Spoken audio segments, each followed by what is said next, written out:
Hey y'all, welcome back to Roxy Reviews. Today we are going to be reviewing the Love Island USA Season 8, Episode 5. In my opinion, not too much happened in this episode. Nothing too crazy, but still, it's something to review, it's something to talk about, so that's what we're going to do, okay? So grab your snack, grab you a drink, sit back and relax, and let's go ahead and get into it. So now we are at the scene where Naya goes to comfort Mel after Bia confronted her about the whole Corbin situation. And Mel's really upset. You know, she feels like she can't yell or scream, and she said that she was so angry that she ended up crying. So she kind of is crying, and Anaya is holding her and comforting her and letting her know everything's okay. Mel feels like Bia was very aggressive, how she came off. I don't think that Bia did too much. I feel like once Mel apologized, Bia just should have dropped it, you know. Like, from there, what can you do? Like, the girl apologized, but then that's when Mel got defensive. It's when Bia kind of kept egging it on. So yeah. All right, so moving right along, Corbin talks to a bunch of the girls, and he ends up pulling Kata for a chat, and him and Kata kind of talk, and then he was like, so she was talking about her kiss with him, and then he's like, well, you know, it was so long ago, I want to get reminded of what it was like. And then Kata's like, not today, boy. And I love Kata because, like, she's not a girl that falls into temptation easily. It seems like she's not a girl that can get easily played. Like, she knows the game, and I freaking love her for that. I kind of feel like with Corbin, I wonder if, like, the producer said, like, kiss as many girls as you can or something, because it just seems like he's, like, so ready to get into all these girls, okay? But I'm really proud of Kata. You know, she's like, no, we're not going to kiss. I want to get to know you more. I want to have a few more chats before we do that. And girl, period, because I would do the same. Moving on, Sean and Trinity have a chat, as we know that they were kind of talking to each other before previously. And Trinity says she wants to get to know Sean, but does not want to interrupt the relationship that he has with Kenzie. Very humble of you, Trinity. I mean, I don't know. I feel like with Love Island, you got to be there for yourself. Like, I understand it's like everyone has their friendship and stuff. I feel like it's just such early days. I wouldn't, like, just cut them off like that. But I understand where Trinity's come from. Like, you know, this is my girl, and at the end of the day, I don't want to steal her man and her go home and be vulnerable and feel like crap after. You know what I mean? So I can understand where Trinity's coming from. And Sean agrees. Like, I want to get to know you more, and stuff like that. They kind of end the conversation there. So Anaya and Kenzie decide to do, like, a meditation circle or something like that. And so they grab some of the islanders and do these, like, deep breathing exercises and stuff. And at some point, Trinity was trying to, like, ask Anaya a question. And Kenzie's like, don't talk to the instructor. Just let the instructor do the thing. Don't ask any questions. Then Trinity's like, I'm asking questions. Kenzie's like, no, don't ask no questions. I'm like, girl, do you know that Trinity literally decided not to steal your man? So shut the F up, okay? Shut the F up.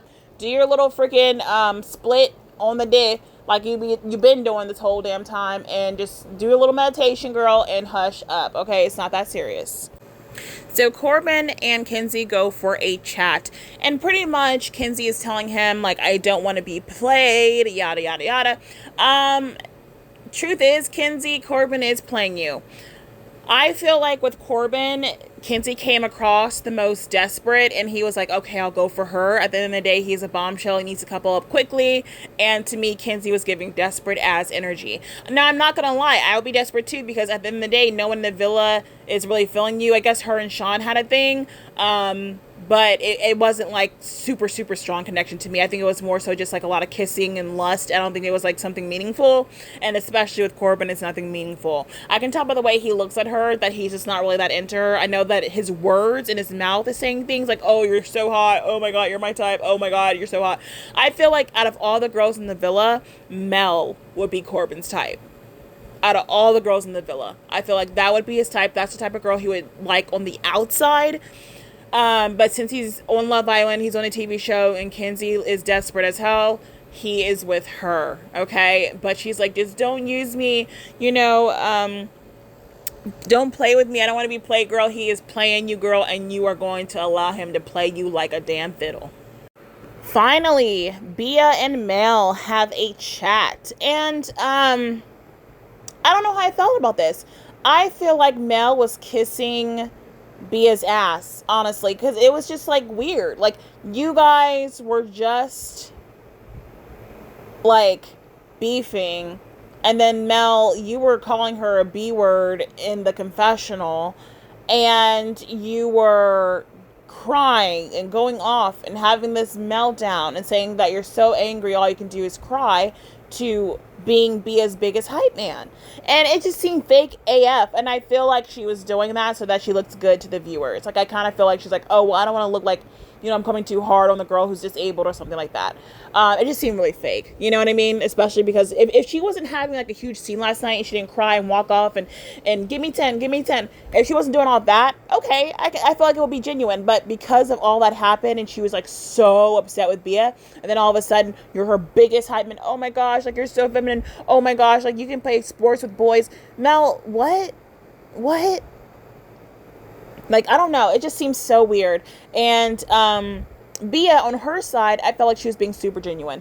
She kind of opened up to her, and she's like, I don't really feel feminine or giddy or soft, but Gabriel allows me to feel that way. And Bia, girl, Gabriel playing you, honey. Gabriel, I feel like he don't want you. I feel like he doesn't mind you, but I feel like if any girl gives him attention, he is going to latch on like a fish in a hook. And I feel like, I don't know. I just feel like he's not really into Bia as much as she is into him. And I hope that she doesn't get too, attached to Gabe, because I do feel like Gabe is going to, it depends. If it's more comfortable for him to stick around with Bia, he will. But if there's like a girl that's like after him heavy, I feel like at that point he would leave Bia in the dust chow. But yeah, anyway, Bia and Mel, they make up. They're back friends. They're holding hands. So yeah, moving on. So finally, also, Mel and Sincere have a little chat because Mel has been kind of acting a little bit crazy, especially with Corbin. She kept coming up to Sincere saying, Corbin is my type to a T. Corbin is my type to a T. Matter of fact, she went around saying that to everybody. Everyone, the whole villa. Corbin is my type to a T. Girl, we freaking get it. My gosh. Over here chatting to everybody. Just chatting, trying to steal everybody's man when you have a good man, Savannah. Okay, now, when it comes to Sincere, I thought he always gave F-boy, but lately, when he was talking to Mel, especially in this conversation, it seems like he genuinely cares about her. It seems like he's, like, actually wanting to get to know her, and he even said that. He's like, please, like, let me know what I can do to, like, help you. And he said he wants to try to figure her out for better or for worse, child. So Sincere seems like he actually genuinely likes this girl. Genuinely. And I feel like with Mel, she's just kind of all over the place. And I feel like Mel is a bit unstable in the head. Just from what I've seen these last few days of her, she seems a little bit unstable. I am not a doctor. I'm not going to diagnose anyone, but I'm just saying that she seems unstable to me. Like, I wonder if she's, like, on, like, bipolar medications or, like, you know what I mean? Like, I wonder if she's taking something because she just seems a little bit off. I'm not, like, trying to judge her. I'm just saying that she seems off to me. But, yeah, they reconcile and they kiss and they kiss and they kiss and they kiss. And, it does seem genuine, on Sincere's side. I think that with Mel, she's a ticking time bomb. I don't know. But moving on, y'all. Moving right along to Trinity and Bryce. Now, Trinity said that she was skeptical at first, but now everything is working out with her and Bryce.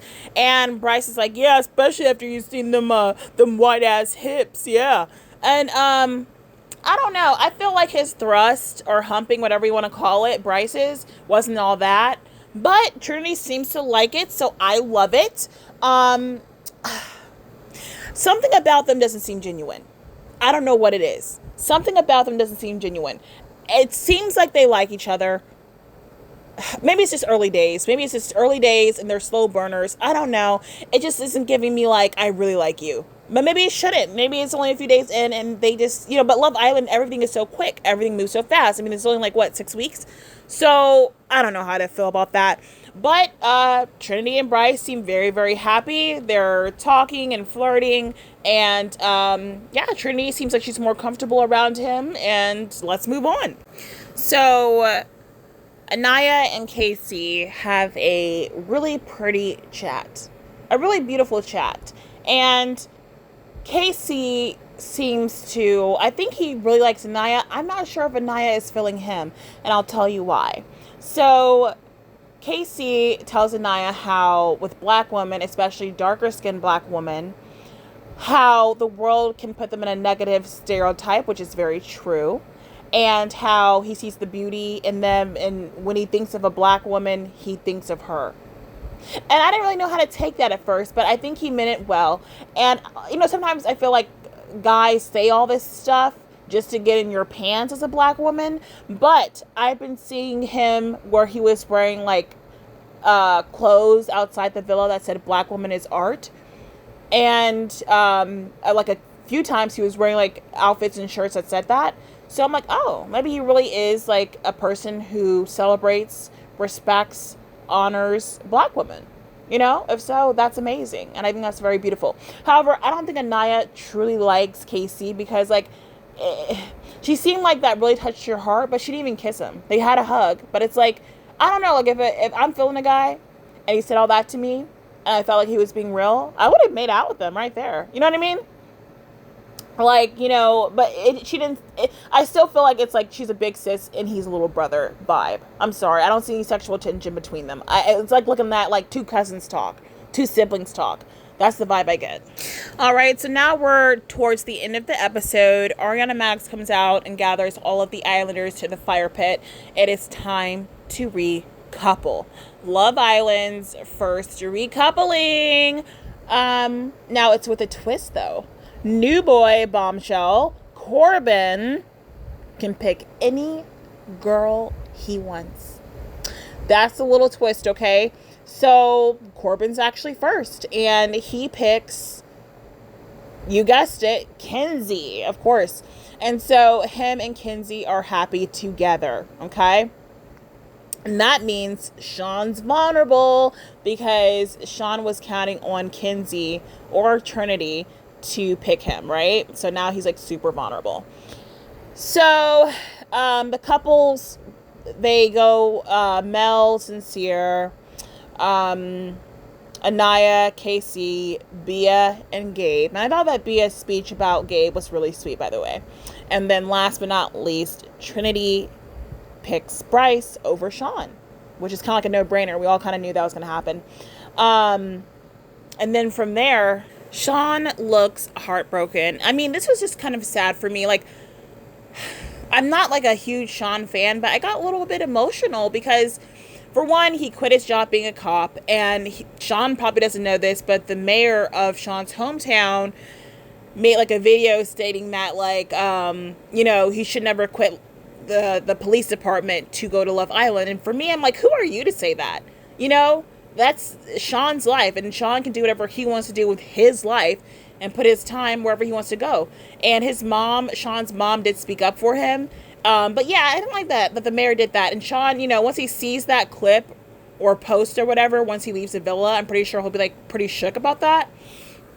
But yeah, you guys, Sean leaves. SEANIE Boy is gone. And kind of sad. Just kind of sad. I got a little emotional. And I think it was when like Ariana's like, well, you have your biggest supporter waiting for you at home. She's referring to his child. It just made me a little sad, a little bit emotional. Especially because seeing how upset Sean looked. He looked very upset. He looked pretty upset. And I think that he thought that he would be on here longer, or maybe even, would be in the top 4. And so for him to go, be not only to leave, but be the first person to leave on Love Island USA Season 8, it was a bit of a shock for him, I imagine, I think that if Kenzie did not get picked by Corbin, Kenzie definitely would have picked Sean. But because Corbin picked Kenzie, that kind of threw his chance out of the way, So yeah, you guys, that's pretty much it for Love Island Season 8 USA Episode 5. That concludes our episode recap of Love Island USA Season 8 Episode 5. I don't know, you guys, I just feel like Love Island feels so different this season. Is it just me? I don't know. Comment down below if you feel like Love Island feels different to you, or comment down below if you feel like it's like right on track of how it usually is. I just feel like it's different. these 3 new bombshells that are coming in, Jin, Sol, and Caleb, I believe. They seem pretty cool. I hope they shake some stuff up, give us some dang drama in the villa. But yeah, thank you guys so much for watching. Please like, comment, share if you care, subscribe to my channel. Thank you guys for watching or listening. Have a wonderful day, and I'll catch you soon.